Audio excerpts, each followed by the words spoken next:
I'm not sure how to begin my story. Memories fade as time passes and childhood feels like a dream long lost. Have you ever had a dream which you know was fantastic but you still forget it the moment you wake up, only to remember that it was fun? That is what the beginning of it all feels like. Faded but still there. However, my aim here is not to just narrate a story. I'm looking for someone. That someone might be you. If you are, I need your help. So, I have a special ability. It honestly doesn't feel like anything to me. It comes to me as naturally as any other sense might come to you.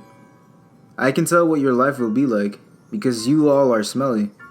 You smell like your hopes, your dreams, your aspirations, your abilities, and your talents.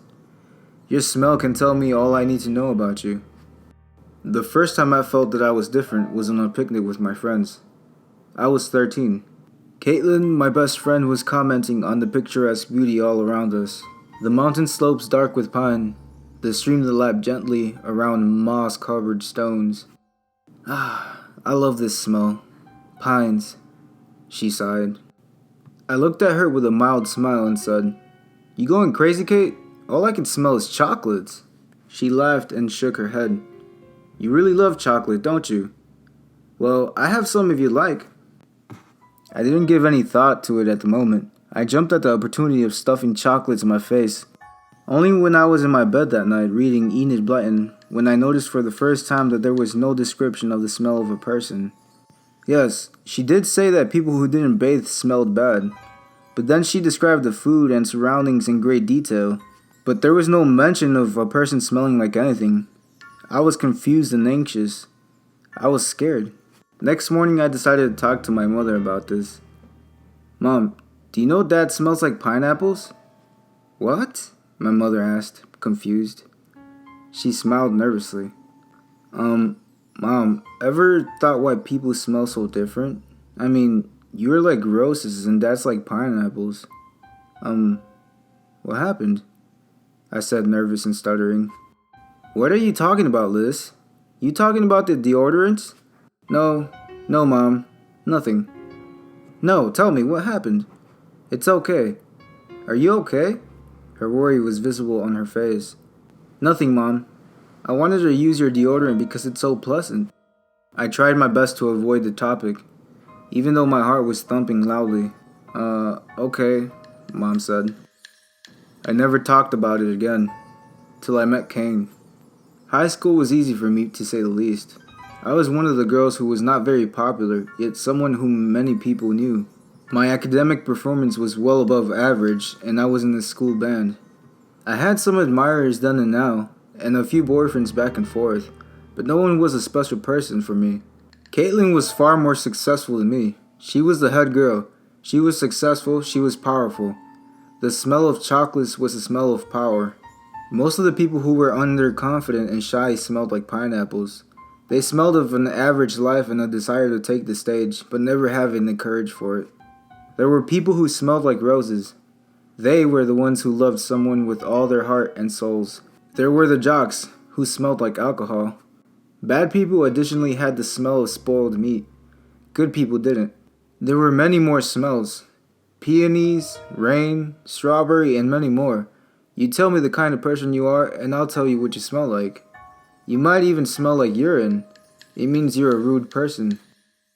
Have you ever used a deodorant for so long that you begin hating its smell? That's why I never had anyone whom I was really interested in. They all seemed good enough in the beginning, but no one could keep my attention for more than a month. I had no real friends, except Caitlin, for she smelled like chocolates. It was the one smell I could never really get tired of. Then, one day, I met Kane. He was new to our school. He had transferred in the middle of the year. He came from another state and didn't have many friends, even though he was a pleasant guy, and was quite cool. That fateful day in the library, I randomly chose the seat beside him. It took me a good half hour or so to realize that he didn't smell. I looked at him, with a faint smile on my lips, surprised. This made him look and smile. And then his expression changed from surprised to shocked. "Wait," he said. "You are different." We both said at the same time. I cannot explain how or why, But we both knew in that moment that we were both similar in our peculiarity. We both knew we had found someone else just like ourselves. It won't delve deeper into our story. It suffices to say we are both married now, and 12 years have passed. We are still as much in love as we ever were, if not more. My daughter, Rosalie, was born 6 years ago. She smells like a rotting corpse. She has no other smell, just the smell of evil. Cain knows this. So do I. We don't care anymore. We're used to it. She's our baby. She's the center of our existence. And now I come to the reason why I'm posting my story here. The reason why I wrote all this up. I have been having these dreams. Dreams in which I find a horned man with the feet of a goat and skin as black as ash in my house. He takes Rosalie away from us as I and Cain scream in agony. Then he turns to us and says, "Find the third. I need you all." I was looking at her sleeping yesterday night when she mumbled in her sleep, "The unholy three. Mom, bring him followers." Then I saw the window was open and the wind was rushing in. The man from my dreams was standing there, looking at my baby daughter with his red eyes. I screamed in terror. Cain rushed into the room. Satan did not disappear, like a cliched horror movie.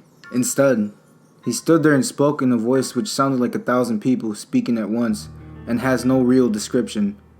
"You promised." Then he smirked, revealing rows of white, sharp teeth. He extended his hands towards Rosalie and she began levitating. I screamed and tried to clutch at her, but I stood there, frozen, against my will. "Your baby is the deliverer of my power, and you find the third of your kind. You three begin my era," he said. I remember nothing after that. The next thing I remember is the extremely worried face of Cain waking me up. We both rushed to Rosalie's room to find her safe and well. On all the walls of her room were strange symbols. Symbols whose purpose we know full well. Also, her smell is growing stronger now. All I know now is that we need to find a third.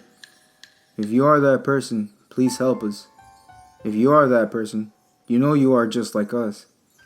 You have never been a good person, and you too, just like us, like the smell of chocolates the most. You like the smell of success. You like the smell of power. You might be terrified of him, but you know that he's powerful, and thus you admire him. Come join us. You'll enjoy. Update. I am happy and surprised at the number of people who are interested in joining the new order. All brethren who want to share his power and might. All those who want to be great. PM me your address and keep searching for the third to alleviate the pain and suffering of your messenger. We'll send you a book with all the rituals and spells you need to know. Till then, keep praying to the mighty Lord.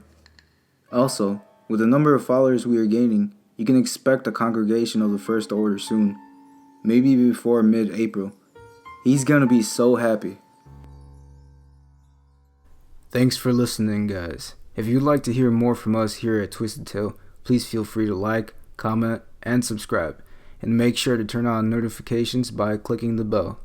And welcome to the family.